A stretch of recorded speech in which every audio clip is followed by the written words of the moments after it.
Chapter 56. The paladins hesitated, only for a breath, but that was all it took.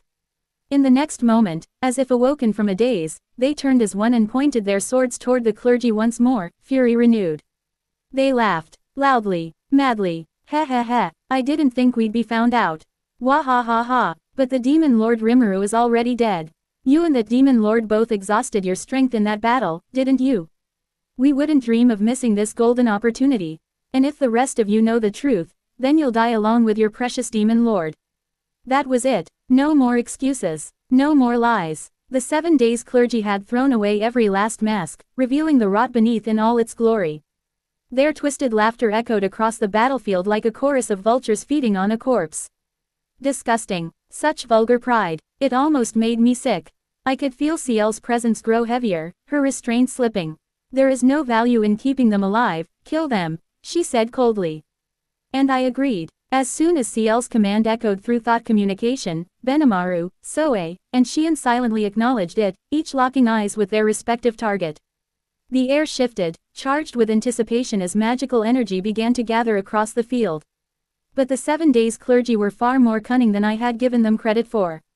Fools, I commend you for exposing us, one of them sneered, his voice oozing arrogance, but everything has already been accounted for. We planned to kill all of you from the beginning. The second added with manic delight, eyes glinting with bloodlust. Ha ha ha, let us begin. With a dramatic leap, the two sprang backward, rising swiftly into the air, cloaked in shimmering mana. Before Xian could strike him down, Guard moved as well, his body distorting as his illusion magic shattered, revealing his true identity.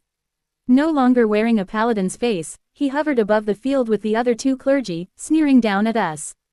The three formed a tight formation, chanting as they raised their hands to the sky. Beneath them, the earth began to crackle with raw energy, glowing etchings appearing on the ground in complex geometric patterns. A massive magic circle, the target, all of them, Team Reborn, the lycanthropiers, even Hinata and the paladins. They intended to wipe the slate clean. Hellflare, Benimaru roared, thrusting his hand forward. Dark flames erupted like a geyser from the ground, spiraling into a pillar of infernal energy. Demonwire slash. Soe's form blurred and lashed out his wires, streaking through the air like blades of silver death. The sticky steel threads were reinforced with all his killing intent, honed to pierce even dragonscale. But then, a pulse rippled from the edge of the glowing circle. The flames and wires hit an invisible wall and were immediately shredded, evaporated into harmless sparks. The only sound that followed was laughter, shrill, taunting, and drenched in contempt. Ridiculous. You waste your time, one of the clergy sneered, arms spread wide like a preacher on a pulpit. This divine circle repels all non-holy strikes. All evil-born magic and skills are nullified before they can even reach us. Wah ha ha ha ha. The second cackled. Our knowledge was built over centuries, polished by sacrifice, and perfected with blood. No brute force or monster trickery could ever match it. Their arrogance echoed across the battlefield. Their broad-range annihilation attack was complete. Crap, what should we? Open double-angle bracket master. It is not a problem, the magic circle has already been analyzed. Close double-angle bracket. Ciel's calm voice echoed in my mind. I didn't even need to ask. She had already predicted their next move. Above us, the three clergy raised their hands, their combined aura surging as one. A tricolored vortex of light formed above the magic circle, gathering an overwhelming amount of holy energy. Prepare to meet your doom. Trinity break. 3 voices chanted in perfect unison. The light flared, the heavens howled, death itself descended in shards of divine fury. But it was already too late. Ciel had moved before they even finished speaking. In a burst of white light, she teleported directly next to Hinata, still holding my slime body protectively in her arms. Azathoth. The moment the droplets of divine destruction struck, it disappeared, swallowed whole, like a stone tossed into a bottomless sea. It was erased from existence without so much as a flash. Azathoth had devoured it all. No sound, no explosion, no wave of heat, just nothing. The battlefield froze. The clergy trembled, their smug expressions cracking. And then, the clergy, driven by arrogance or desperation, threw their arms forward once more. Face your ruinous end, Trinity disintegration. This time, the chant rang deeper, deadlier. A beam of white gold shot from the heavens, laced with divine disintegration, enough to reduce spiritrons to nothingness. And Ciel, she didn't even flinch, because we'd already seen everything. And the real counterstrike was about to begin. The beam of light screamed down, pure, sanctified destruction, enough to erase any being touched by it. And just like before, Seal raised her hand, expression unreadable. Azathoth. The name alone was enough. The moment the beam reached us, it simply vanished. No burst, no resistance, no sound, just swallowed, completely and utterly, as if it had never existed to begin with. A vacuum-like silence followed. And then, no, that couldn't, no, it is impossible, such a ridiculous feat should never happen. There could be no creature in this world who could withstand a direct blast of disintegration. And on they ranted. The three of them stared down at us, faces twisted in disbelief. Their trembling lips spat denials, their minds scrambling to justify what they'd just witnessed. Holy magic, disintegration, the strongest anti-monster spell known, layered 3 times, and it amounted to nothing. They were rattled, and honestly, I didn't blame them. Even I, watching from within, had to admit. Yeah, that was kind of freaky. Azathoth consuming triple-layered Trinity disintegration like it was warm-up exercise. That wasn't just strong, it was absurd. The moment the barrier shattered into flickering remnants of divine light, a tense silence fell across the battlefield. Benimaru, Soe, and Xian immediately stepped forward, weapons drawn, fury blazing in their eyes as they prepared to finish what the clergy had started. But before any of them could take a step further, stand down. The voice cut through the air like a blade of judgment. Calm, cold, absolute. The anger radiating from Seal wasn't loud or explosive. It was quiet, controlled, the kind of fury that didn't shout, but burned. Benimaru froze mid-step, his crimson eyes narrowing. Soe, ever perceptive, stopped as if paralyzed by unseen strings. Xian's sword trembled faintly in her grasp, her instincts warning her not to move forward. Then, with perfect grace, they all took a knee. Lady Seal. The three spoke in unison. Seal stood still, hands folded neatly in front of her, mask reflecting the golden light of the sky. She didn't raise her voice. She didn't need to. They could all feel it. That she was holding herself back. That if she chose to act, nothing, not barrier, not spell, not divine intervention, would stop her.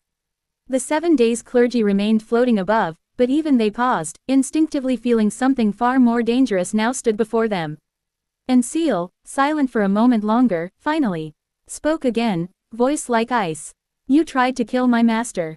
Even with her expression hidden, the fury was unmistakable. There will be no mercy. She raised her right hand, and Rukin materialized. A crushing wave of aura surged outward, far beyond mere pressure. It was will made manifest, and it responded not to logic or control, but to Ciel's rage. The fury of a being who dared raise a hand against her master. That emotion alone fueled Rukin, causing the runes along its length to blaze with pure dark light edged in wrathful violet. The battlefield fell silent. Benimaru and Xian reflexively stepped back. Even Soe's breath hitched. No one dared move. The 7 days clergy hovered in place, petrified. And even Hinata, standing close beside her, though not the target, was caught in the wave. Her eyes widened as the sheer density of aura overwhelmed her senses. With a gasp, her knees gave out. She fell, carefully catching my slime form in her arms before it could slip. Even in that moment, she prioritized my body's safety. Seal didn't turn to her. She knew Hinata would never let anything happen to my body. So she let her fall. Because all her attention, all her wrath, was reserved for the 7 days clergy above. She whispered one word, judgment. The sky itself cracked open. A single slash, one motion, the heavens screamed, and the clergy were gone. Not blasted, not reduced to ash, just erased from existence. Not a soul, not a particle of magic remained. Only silence. The battlefield, once so loud and tense, was now perfectly still. Seal stood amidst it all, blade lowered, expression hidden behind her perfect white mask, like the executioner of the gods. And no one, dared breathe without her permission. Seal rose silently, her footsteps light on the scorched ground. Not a word was spoken. She walked calmly, steadily, until she stopped in front of Hinata. Hinata, still kneeling, cradled my slime form carefully. Her violet eyes looked up in stunned silence, searching Ciel's hidden face for meaning. But Ciel didn't speak. Without pause, she extended her arms and reached for me. Hinata hesitated only for a moment, then surrendered me. Gently, reverently, Ciel took my slime body from her. She held it as if it were something sacred. Then, without acknowledging Hinata again, she turned away. Her hand, clad in a soft glove, slowly lowered to my body's surface. And then, light bloomed. A radiant, divine light. It enveloped me in a warm glow, gentle and full of power. Not healing, not restoration, it was performance. A perfect act. To those watching, it looked like the return of a soul, the breath of life being stirred once more. Well, that was fun, Seal, I murmured from within, a quiet smile threading through my thoughts. Your acting's really something else. Ciel's voice flowed through my mind like a warm breeze, soft, affectionate, proud. Thank you, Master. Her voice trembled just slightly, with something more than pride. I'm glad you enjoyed it. So now I'll be going back to sleep for a bit. I'm counting on you, protect my body. And my consciousness. Of course, Master. Her answer was immediate, reverent. I will guard you with everything I am. No one will touch what is ours, not while I draw breath. There was a gentle pause, an aching, unspoken moment. Then she whispered again, so tenderly I almost felt it physically. You looked beautiful, you know. Even like this, in your slime form. I just wanted to hold you forever. My heart skipped a beat. I chuckled softly inside. If that's what you want, I whispered back. Then that's fine by me. After all, just like my real body, my slime body belongs to you too, Seal. Her voice quivered. Master, then I'll treasure all of it. Every part of you, every breath, every thought.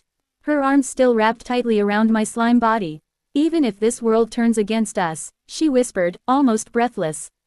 I'll still be here. I'll never let you go. I know, I said, feeling myself slipping back into the stillness of rest. Just before I drifted off again, I heard her whisper one final thing, so faint and full of longing. I love you, and in the warmth of that voice, I let myself sleep. ... Dust hung in the air like fog, silent witnesses to the chaos that had just played out. But I wasn't paying attention to any of that. I was warm. My consciousness stirred to the feeling of soft, gloved hands cradling me. A familiar scent lingered close, a calming, comforting presence I'd know anywhere. I opened my senses, squishing slightly as I nestled in the palms of. Good morning, Master, Ciel's voice echoed through our mental link, but there was warmth to it now, smug, satisfied warmth. Sleep well. I blinked, well, mentally, and looked up. There she was, masked as always, her expression hidden behind smooth silver, but her posture said it all. Elegant, perfect. Her classic black and white maid uniform wasn't even dusted by battle. Not a wrinkle, not a scratch. She held me like the world itself had no power to touch me as long as I was in her hands. Yes, I replied with a smile that went even better than I expected. Of course it did, she replied immediately, the pride practically dripping off her voice. Everything proceeded exactly as you calculated, Master. I gave a mental chuckle. You even nailed the dramatic resurrection act. The clergy really thought they had me. They were fools, Ciel said flatly. I squirmed a little in her hands, bouncing once just to be a little difficult. You're enjoying this way too much. Am I not allowed to enjoy flawlessly executing your plan? She asked, tilting her head slightly, mock innocent. You did leave the stage to me, after all. I sighed. True, and I have to admit, you were amazing. Scared even Hinata senseless. She didn't respond for a moment. Then, thank you, Master. I could tell, even with the mask hiding her expression, that she was smiling. Still, I added, wiggling in her hands, you could have cradled me a little more gently. Apologies, she said in a tone that suggested she wasn't sorry at all. Shall I rock you like a baby next time? Don't push it. Another laugh in my mind, light and free. We stayed there for a moment. Just her, holding me, and me, content in her grasp. A perfect performance. A perfect partner. And just for now, the world could wait. As I rested comfortably in Ciel's gloved hands, the tension from earlier felt like a distant memory. Her hold was firm but gentle, protective without being possessive. Just the way I liked it. We were, in our own little world. Quiet smiles exchanged in the space only we understood. But the moment I shifted slightly in her palm, I finally noticed it. The silence. I turned my senses outward, only to find everyone else staring at us. Not with warmth, not with admiration, but with a very distinct combination of shock, confusion, and fear. Understandable, I guess. After all, they had just witnessed Ciel, my ever-polite, ever-elegant maid, erase the 7 days clergy. Not defeat, not kill, erase, in less than a minute. The holy men who once pulled the strings of the Western Church didn't even get a chance to beg. Now here we were, me, in adorable slime form, being held like a prized treasure in the arms of the very being who just broke every law of nature and sanctity they believed in. Yeah, I could see why everyone looked like they were about to have a heart attack. Before I could say anything to break the awkward silence, I seem to have caused quite a lot of trouble for you, Demon Lord. Rimuru. The sudden, cold voice cut through the air like a blade of ice. A massive gate tore open just behind the gathered crowd, its edges glowing with layered divine and demonic runes. Everyone turned. From within, a figure stepped out slowly, elegant, poised. A beautiful young woman with silvery hair and heterochromatic eyes, one red, one blue. There was no mistaking her. The Demon Lord Valentine had arrived. And judging by the glint in her eyes, I probably didn't need to ask why she came. Ha, so God Luminous really was a demon lord all along. Well, it is pretty convenient. If you want to control people, what better way than through religion? Still, her tone just now, it didn't carry blame. If anything, it sounded like she didn't authorize any of this. So the 7 days clergy acted on their own. Interesting. As I mulled that over, a faint, familiar hum echoed in my mind. It finally connected. Diablo, hearing your voice gladdens me, my lady, not that I ever doubted your victory. His tone was as dramatic as ever, but the calm pride underneath made me smile. Good. How did it go? I asked casually. Ha ha ha ha ha. All according to plan. Yep, there it is. That smug little laugh I've come to know far too well. I could practically imagine him bowing with one hand over his chest, cloak fluttering behind him as he bathed in fire and applause. Everything is complete. The operation was flawless. There were minor obstacles, but they have been eliminated. The enemy fell right into our hands. I see, which means we're done here, more or less. Now all that's left is to talk to Valentine. I glanced up at Seal. She still held me in her arms, quietly watching everything unfold with her unreadable mask. But I knew she was smiling beneath it. So was I. As I was about to shift back into my human form, Ciel's hands tightened slightly around me. Almost instinctively, like she didn't want to let me go. I blinked, mentally, and glanced up at her masked face. She wasn't saying anything, but I could feel it. A faint little tremble in her grip. Barely there, but noticeable to me. She really is silly sometimes. And cute, even though she knew my death was an act. Even though she'd planned half of it herself. She still, right, she did the same thing when she read that tragic manga ending. Cried for an hour straight. Now here she was, holding me like I might disappear again if she loosened her grip. I let out a small thought sigh and gently bounced in her palms. It's okay, Seal, I'm right here, I whispered mentally. You did perfectly. Her fingers twitched, just slightly. Then, quietly, so no one else could hear, she replied in our link.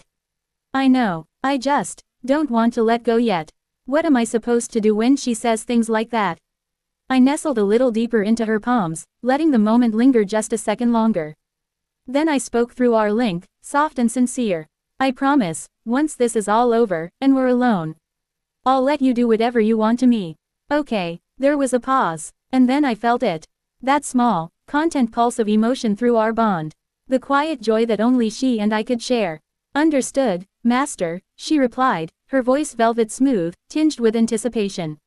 No teasing, no smugness this time, just honest, quiet happiness. With that, I took a breath, not that I needed one, and let the transformation flow. My body shimmered in a soft light as I rose from her hands, shape-shifting and expanding midair. Moments later, I stood once more in my human form, my cloak fluttering gently in the breeze. Golden eyes open, calm, and sharp. Seal took one respectful step back, her hands folded elegantly in front of her, the perfect maid once more, but I could still feel her gaze on me, even behind that mask. Right, time to face Valentine. Let's see what the self-proclaimed goddess has to say for herself. As I stepped forward, ready to address Valentine, I caught her gaze locking onto me. Her expression shifted instantly, eyes wide, smile spreading, and then, oh no, there it was, lust, a clear, unmistakable gleam of it in her eyes as her cheeks flushed a delicate pink. She didn't even try to hide it. In fact, she looked like she was about 2 seconds from biting her lip. Seriously, I thought, I've been human for 5 seconds. But before I could react, I felt another stare. I turned slightly, my eyes meeting Hinata's. She blinked. Then suddenly, her gaze dropped. Fast. A flush crept up her face, turning the tips of her ears bright red. And then, she looked away. Oh wow. I raised an eyebrow, utterly amused. This wasn't some overpowering aura I was projecting or a skill effect. This was just me. Standing here, doing nothing. I mentally smirked. CL's gonna get jealous at this rate. Master, I believe you should take a moment to look at yourself, specifically around the chest area. CL's voice echoed in my mind, surprisingly neutral, but with just a hint of amusement. Huh, I glanced down, and froze. Wah, the spot where the 7 days clergy's attack had hit me, right through my chest, was still wide open. My body had healed completely, but my clothes, not even remotely, torn straight through. The damage had left an unmistakable exposed patch that, let's just say, revealed more than enough. My face turned bright red in an instant. Oh crap, oh crap, oh crap. I dropped to my knees and hunched forward, crossing my arms over my chest in a panic as I desperately tried to cover myself. Embarrassment hit me like a truck. I glanced around, hoping, praying, no one had seen that. And that's when I noticed. Almost everyone nearby was asleep. All those Holy Church knights, commanders, and even Tempest forces. Out cold, peaceful, even, except for 4 people, Hinata, Seal, Valentine, and me. Wah, what happened to everyone? CL's voice came back, perfectly calm. I put them to sleep, Master. There was no way I could allow anyone to see you like that. She paused, then added with the most unapologetic tone imaginable. As much as I wanted to put both Hinata and Luminous to sleep as well, I refrained. Attacking Valentine and Hinata would cause trouble. She was right, but... I buried my face in my hands. Please tell me they didn't see anything. From the sharp intake of breath I caught from Hinata, and the continued sparkle in Valentine's hungry eyes, I already had my answer. Without wasting another second, I activated dress change. A ripple of light passed over my body as fresh, intact clothing materialized, this time, reinforced and modest. Thank you, magical wardrobe system. Phew. The moment the outfit settled in place, I glanced toward Valentine, or rather, Luminous. She was still staring. Then, very deliberately, she sighed. Quiet, elegant, but with a flicker of visible disappointment. TCH. And here I was, enjoying the view. I chose to pretend I didn't hear that. She finally seemed to pull herself together, though, and after one final glance at my fully dressed self, her expression shifted. More serious. A trace of worry behind her eyes. Is everyone else all right? I took a breath, forcing down the residual embarrassment, and nodded softly. Yeah, my voice wavered just a little. I cleared my throat and continued more steadily. They're fine, just sleeping, courtesy of, I gave Seal a brief glance, my overprotective maid. Seal stood beside me, hands folded, posture perfect. I regret nothing she said in our link, a little proud hum behind her words. I didn't respond, mainly because my ears were still reddened. I didn't want to give her the satisfaction. Across from me, Hinata shifted slightly, still refusing to meet my gaze. Her face had calmed down somewhat, but the redness lingering around her ears gave her away completely. The battlefield was quiet now. And right on cue, people around us began to stir. First one, then another, groggy movements, confused blinks, and disoriented murmurs echoed across the battlefield. The Holy Church's paladins, and the Tempest's forces were waking up at last. I, meanwhile, had regained full composure. Back straight, cloak fluttering lightly, eyes sharp. The flustered slime in the arms moment was long gone, filed away deep in the never speak of this again vault. And beside me, Hinata had recovered her posture as well. She stood tall, arms crossed, face set in her usual serious expression. But I caught it, the faint warmth behind her eyes. She was calm now, but there was still a very slight flush on her cheeks. Neither of us said a word. No need to. The air was still and balanced again. Luminous quietly observed everything, her gaze sweeping across the field as the last of her people stirred awake. No hostility, just silence. For the first time since all of this began, we were finally ready to talk. And then, just as the silence began to settle, the former stand-in stepped forward and opened his mouth with authority. Stand back, he commanded, his voice ringing across the field. I am Louis, the Holy Emperor, and the presence you see here is none other than our god, Lady Luminous. At once, the paladins around us dropped to their knees, armor clanking in near-perfect unison. Bows of reverence, eyes cast low, They didn't need time to process, they knew this script by heart. It reminded me of a certain retired lieutenant general I once knew back on Earth. Not that I said that to anyone. Still, seeing them like this, it was kinda weird, because even though I already knew Luminous was the so-called god behind the Holy Church, watching her bask in it like this, expression serene, posture flawless, presence glowing faintly with divinity. Well, she really did look the part. And honestly, I could respect that, unlike Milam or Veldora, who'd totally botch the mood by saying something absurd the moment the air turned serious. I know how to read the atmosphere. So sure, if Luminous wants to play God right now, then I'll treat her like one. I stood calmly, offering a small but respectful nod as our eyes met again. Let's see how she wants to handle this conversation. Luminous stepped forward, her presence effortlessly commanding the attention of all still standing. Her gaze met mine, measured, steady, and tinged with something rare in a demon lord. Sincerity. I offer my apology, Demon Lord Rimuru, she said, her voice as clear and cold as a bell. The actions of the 7 days clergy were not sanctioned by me. I regret the chaos they have caused you and your people. She gave a slight bow of her head. It wasn't dramatic. It didn't need to be. Just that simple gesture from her made every knight behind her hold their breath. I lifted a hand. No, I said calmly. You don't need to apologize, God Luminous.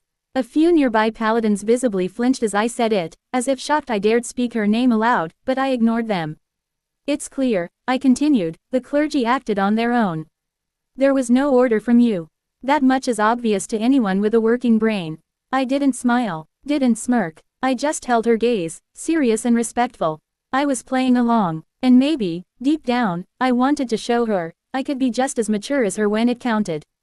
Luminous offered a small smile in response, just a faint upward curve of her lips, but it carried the grace of royalty and the assurance of someone who no longer saw me as a threat, but as an equal. Seeing that, I gave a small nod. Right, no need to stretch the moment further. It wouldn't do to stand around outside like this, I said, letting my tone ease into something lighter. Let's change locations. With that, I took the lead, guiding Luminous, Lewis, and Hinata toward town. The paladins, now fully awakened back on their feet, quickly followed, though most stayed a few respectful paces behind their goddess. We weren't walking fast, and I didn't hurry them. It was a kind of victory march, really, unspoken but understood. A show of unity, of strength, and, more than anything, of resolution. That's when I spotted him. Veldora. He turned and gave a messy wave. Rimuru, you're back. Ah, right, I was the one who told him to stay behind as a final line of defense, back when this whole thing was about to kick off. Sure, it sounded cool at the time. But really, it was just my polite way of saying, stay home and don't cause trouble. Which, by some miracle, he had actually done. Maybe that manga bribe was more effective than I thought. Oh, sorry, I said with a shrug, not even trying to sugarcoat it. The final defense line turned out to be unnecessary. Veldora blinked. Ah, damn it, I was waiting here with bated breath, all this time. The news didn't exactly thrill him. Everything was settled, or at least, it felt like it. Until, of course, Veldora opened his mouth again. Whoa, he suddenly exclaimed, his eyes lighting up as he stared straight at Luminous. You, I remember you, I know I do, you're Luminous, the Demon Lord Luminous. That vampire whose castle I blew to splinters. Wow, I'm glad I remembered. Otherwise, it'd be bothering me all day. Smack, my hand met my face with a dull sound of despair. Veldora, I groaned through clenched teeth. Right next to me, Seal hadn't moved an inch. Her posture remained flawlessly perfect, her mask still hiding her expression. But I could feel it. That pressure, that silent, simmering rage. The paladins were, nonplussed. That's the nicest way I can put it. They all froze in place, eyes wide, mouths agape, unable to parse what they'd just heard. Demon Lord, their god, Luminous, the sacred figure they'd worshipped all their lives, had just been casually outed by a loud-mouthed dragon as one of the very beings they were taught to oppose. By the way, Veldora was still smiling, looking very pleased with himself. In the corner of my eye, Hinata had put a hand to her forehead and sighed. She clearly knew this already. Lewis just stood there like he was above it all. Me, I was quietly screaming inside. Time and time again, Veldora proved himself the biggest, most chaotic troublemaker I'd ever known.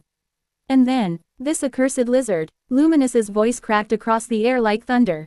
Her eye twitched. Her refined expression shattered, getting in my hair every single damn time. Things became much, much harder after all that. Luminous, the single god worshipped by the Western Holy Church, was none other than the demon Lord Valentine. Her full name, Luminous Valentine. Yeah, it was her all along. She had used a trusted confidant, Louis, as a stand-in, lending him her surname so he could fully play the part of demon lord in her stead. That way, she could act from the shadows as both god and ruler, without drawing attention to the truth. But now, thanks to Veldora's breezy memory recall at the last Walpurgis Council, her carefully constructed cover story had been blown wide open. The Crusaders, Hinata's elite paladin corps, had been created and deployed in direct opposition to the demon Lord Valentine, who, as it turned out, was the very deity they all revered. And that opposition had strategically earned them the support of the Empire, and by extension, the wider public. It was all a performance. A delicate web of deception and diplomacy. Hinata knew this, of course. She knew the truth the whole time.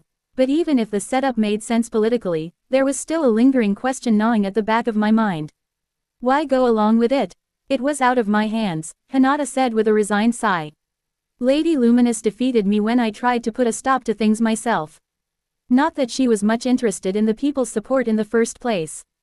She must have sensed my skepticism, because, yeah, I was raising a metaphorical eyebrow at that. Hinata, of all people, going along with a plan she disagreed with. Not without a fight, but then again, maybe that's exactly what happened. As it turned out, she didn't give in easily. She extracted a promise, one that no civilians would ever be harmed in this farce of a rivalry. As long as Luminous held to that, Hinata agreed to play her part. And then another voice spoke up. No, this wasn't her doing, said the man beside Hinata. His tone was calm, steady. I was the one who came up with the plan. My brother Roy was all for it. Lady Luminous had little to do with it, and Hinata was so against it at first that she tried to take us all down. His expression didn't waver. If anyone has an issue with it, they should complain to me, not her. That shifted the entire narrative. Luminous wasn't the mastermind, just the figurehead they used. Hinata wasn't complicit, just the one keeping the damage contained. Well, I thought with a sigh, that clears up one mystery at least. But it also added a new one. Just what kind of group comes up with a plan like this, pitting their own god against themselves, and thinks, yeah, this'll work. Honestly, these church folks might be even crazier than Veldora. This was Louis, the Holy Emperor, or so he called himself. All right, so, Your Majesty. Mr. Emperor, I asked, trying to feel out the vibe. He chuckled, smooth as silk. Just Louis is fine, my demon lord. Ah, casual, huh, even with all his paladins still nearby. I guess given how I was a demon lord just like his boss, Luminous, I suppose being casual with people like me came naturally. Louis then turned slightly, adjusting his voice just enough for the paladins to hear. Aha, so this was more than a casual chat, it was a recap for the masses. So the Valentine the first met at Walpurgis, I prompted, that was your brother. Indeed, Louis replied, nodding with dignified calm. My younger twin brother, to be precise. Unfortunately, it seems he was killed by unknown assailants on the way home from the council. Huh, that caught me off guard. Killed, just like that. Roy might have been a stand-in, but he was no pushover. He had power, influence, presence, and yet, seriously, killed, I asked, raising a brow. Louis didn't look particularly broken up about it. Not exactly the image of a grieving twin. Yes, he said, Roy had a tendency to be overly confident. He must have left himself exposed. He folded his hands behind his back. The Western Holy Church has many enemies. There are quite a few nations who see the Holy Emperor of Lubilius as an eyesore. I imagine one of their assassins must have caught my brother unawares. It's a great disappointment. He said it all with the tone of someone commenting on bad weather. Wow, I thought, cold, much. Now, at least, I had a handle on the whole picture. Louis, Valentine, and Luminous, and so did the Crusaders, who had been quietly listening in. For them, this wasn't just a political update. It was a revelation. Their god, their enemy, their holy emperor, all tied into a web of deception too intricate for even the most devout to untangle on their own. Most of them were still too shocked to speak. Then Hinata turned to face her. Soldiers. All right, you all heard us, she said, her voice firm and unwavering. It wasn't my intention to deceive you, but I suppose that's how this worked out, isn't it? Lady Hinata, one of the paladins whispered, his voice trembling. She raised a hand, sharp, commanding. The kind of gesture that ended conversations before they began. I couldn't tell any of you, she continued, her tone turning cold. We needed to have as few people in on the plan as possible. If any of you revealed it, we would have been forced to execute you. Wow, not mincing words, huh, Hinata? Hey, now, I said, stepping in before things got too tense. Come on, Hinata, why don't you try being a bit kinder? That's not nearly enough explanation for them. Her icy glare turned to me like a dagger made of pure. Why are you talking right now? I'm sorry, does this involve you? Yeah, she was clearly not in the mood for banter. I smiled anyway. I kind of think it does, doesn't it? Because it'd be kind of annoying if you guys started infighting with each other here. I don't need your concern, thanks. Besides, there is no need to worry, a voice cut her off. It was Arnaud, ever the knight in shining armor, stepping forward without hesitation. You have fully earned our trust, Lady Hinata. His words were calm, confident. Even with their world turned upside down, the paladins didn't hesitate. They might have had doubts, sure. They might have been shocked, but none of that mattered compared to the faith they had in Hinata. Honestly, it was kind of moving. Having that kind of relationship, a bond built on real, earned trust, was no easy feat. Especially not with people who held power, pride, and principles like they did. Quote. Well, all right, I said, nodding. I guess they'll be fine. Besides, after watching that, Arnaud pointed upward, trailing off. I didn't need him to finish. Because up in the skies above, Luminous and Veldora were having themselves a grand old time, a battle that could only be described as, well, divine chaos. As much as I wished they hadn't. Giant spears of light, explosions that shimmered with holy magic alike, it was like a fireworks show with the power to flatten mountains. I'd thrown up Azathoth's multidimensional barrier the moment they started. There was no way I'd let that ridiculous fight rain collateral damage down on us, or so I hoped. The two of them weren't exactly fighting in a confined space. They were flying, teleporting, bouncing through the air like pinballs with divine steroids. And unlike the rest of us, they clearly didn't care about preserving the scenery. Anyone who'd just witnessed Luminous Valentine unleash that much raw power, especially after hearing she was a god Luminous, up till 5 minutes ago, would be just as flummoxed as Arnaud. Hell, I was flummoxed. They really had to do this now. Couldn't they have picked, I dunno, an abandoned wasteland or an uninhabited continent? I sighed. Looking at that, Arnaud murmured, his eyes still fixed on the skies. I can understand how Lady Hinata was defeated. No kidding, added Lytus, her voice laced with unease. She certainly doesn't call herself a god for show. If she turned her back on humanity, there'd be nothing we could do about it.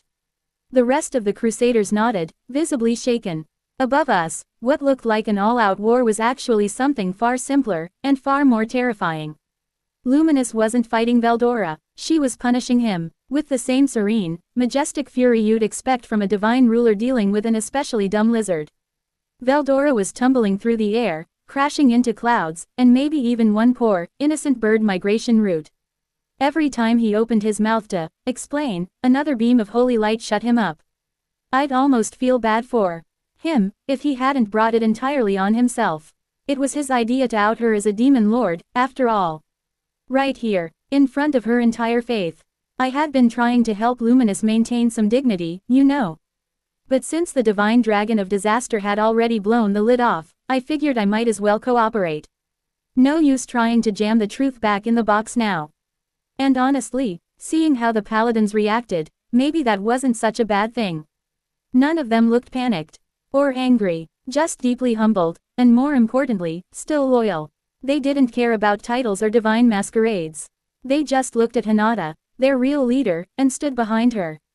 Their trust wasn't blind, it was earned. They must love her a lot more than I thought. So I didn't think I had anything to worry about. Which was good, because in my eyes, Hinata tended to be, well, a little too terse. Too blunt, too easily misunderstood for her own good. Were you thinking something rude about me? And no, I wasn't. Does she have ESP or something? I swear she's reading my mind. Her eyes narrowed just enough to make my soul flinch. She didn't say anything else, but the silence was heavy. Looming, judging. I averted my gaze like a guilty student. Seeing that things were about to get out of hand again, I sighed. It'd be troublesome if they kept fighting like this. Seal, stop them for me. As you wish, master. She vanished instantly. The next moment, Seal reappeared in midair, right in front of Luminous, intercepting her descending blade with a single, precise motion. Rukin rang out with a sharp clash, meeting Luminous's sword head-on. The impact sent a ripple through the air. Luminous took a surprised step back, eyes narrowing beneath her composed expression. Even she hadn't expected someone to block her so cleanly. Veldora, of course, took the opportunity to scurry behind Seal like a panicked squirrel. Seal, save me, she's seriously trying to kill me. Seal didn't respond. Instead, she shifted midair, flipped backward gracefully, then brought her foot down like a hammer onto Veldora's chest. Gwoa! He smashed into the ground with a satisfying thud, a neat crater forming beneath him. A second later, he stood back up, slightly dizzy but perfectly intact. He staggered over to me, waving his arms frantically, and hid behind me. He looked up at the sky, clutching my cape tightly, his hands trembling. High above, floating midair like some vengeful goddess, was a beautiful silver-haired young woman. Luminous. Her mask of rage was barely contained, her crimson and violet eyes practically glowing with fury. Rimuru, Veldora whined, pointing frantically. Give that pig-headed woman a piece of your mind. I'm giving her as generous an apology as I can, but she refuses to listen. Sure, can you maybe not drag me into this every time? Seriously, why did he always make things worse? This time, though, yeah, this time it was completely Veldora's fault. No room for argument, no need to hear both sides. His mess, not mine. I mean, come on. It hadn't even been that long since I brought him back, and already I felt like I'd aged a century thanks to him. Even his so-called apology was awful. If anything, it just made Luminous angrier. Quah, I had no bad intentions back then. Call it a youthful mistake and forgive me with your most generous of hearts. He puffed his chest out like he was delivering a grand speech to an adoring crowd. That, of course, was more than enough to set her off. Luminous's voice turned ice cold, echoing through the air like a death sentence. Bring that lizard here. She wasn't even looking at me. Her gaze was fixed squarely behind me, where Veldora had immediately frozen in place mid-pose, eyes wide with alarm. Yep, I could feel it too. That chill running down my spine. Yeah, no, I'm not getting on Luminous's bad side over something like this. Because I knew exactly how she felt. That wasn't an apology, that was a provocation. He really did deserve a good, solid punishment this time. So I didn't hesitate. Sure, no problem. I turned around, grabbed Veldora by the neck like a misbehaving cat, and held him out at arm's length toward her. Rimuru, you've betrayed me. Nope, this is called consequences. Suck it up. At a time like this, it was important to be clear and decisive. I needed to show Luminous, and everyone else, that I took this seriously. No lingering resentment, no misunderstandings, just clean closure. Luminous raised an eyebrow, visibly surprised by my speed. Then she smiled, that cold, elegant smile that sent a twinge of fear into even me. Good, I am glad to see, Rimuru, that you possess a remarkable sense of perception. Unlike that lizard over there. Oh, it's nothing that great, I replied with a shrug. But I know he's been a real thorn in your side. If you agree to forgive him afterward, then please, feel free to rake him over the coals as much as you want. She chuckled, a soft, icy, very satisfied sound. I will give that some thought. Veldora whimpered like a kicked puppy. Somewhere in the distance, I think I heard Seal mutter, justice, delivered. That seemed to smooth things over with Luminous well enough. Veldora, however, wasn't quite on the same page. Wait, does my opinion not matter at all? He cried as she dragged him off by the collar like a misbehaving dog. Neither of us answered. Honestly, no one even looked his way. That alone probably hurt more than anything. Time to let off all the steam I've been building up, Luminous murmured, her voice velvet smooth and utterly terrifying. She leaned in closer to her prey with a bloodthirsty grin. Embracing drain. God's GHHHHH. Yeah, it looked like a hug. At a glance, you might have even called it sweet. But no, there was nothing affectionate about what was happening. Despite the height difference, it was a full-on bear hug from hell, and Veldora was on the receiving end of it. I didn't know whether to feel impressed or deeply sorry for him. I watched as his aura flared in a panic, flickering wildly as Luminous's arms clamped tighter around him. Her skill wasn't just draining his magicules, It was injecting them with signals of extreme pain and discomfort, the kind that burrowed into the soul. And worst of all, not even cancel pain would work on this. It wasn't physical pain, it was simulated, manufactured, psychological torment, coded directly into his essence like a feedback loop. Now that was terrifying. Mental note: never get on Luminous's bad side. Veldora's limbs flailed around weakly like a puppet with cut strings. Seal, watching beside me, gave a small nod. He deserved it. I didn't disagree. Luminous kept the embracing drain going for quite a while. Like, a long while. At first, it was kind of funny. Veldora thrashing around like a giant lizard having a tantrum. But then, he started crying. Real tears. His gold eyes brimming with watery desperation as he turned to look at me, his lips trembling. Sister. Help. Me. The way he reached toward me with those pitiful eyes. I felt a pang of guilt, despite knowing full well this was his own fault. Hey, I finally said with a sigh. That's enough. I think he's learned his lesson by now. She paused, just barely. Still holding him, she turned her gaze toward me, cold and regal. Already. Before I could answer, Seal spoke from beside me, her voice calm and absolutely merciless. He hasn't learned anything yet. I recommend continuing for at least another hour. Master. I wholeheartedly agree, Luminous said at once, a smile blooming on her face. Finally, someone with taste. Wait. No. Seal. You too. Have you no compassion? I looked between the two of them, the perfectly composed Seal in her immaculate maid uniform, and the demon lord draining the life out of a true dragon like she was juicing an orange. Okay, fine, maybe just one more minute, I muttered. No, Veldora wailed, as the torment resumed in full force. Dot dot dot dot dot dot dot dot dot. Dot dot dot dot dot dot dot. Dot dot dot dot. After Luminous finally had her fill of punishment, Veldora practically deflated in her arms. I gave her a nod of thanks and stepped forward.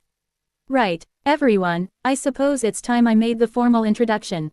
This here is Veldora Tempest, the Storm Dragon, one of the 4 true dragons. I gestured to the twitching wreck of a man sprawled at Luminous's feet. The paladins looked at him.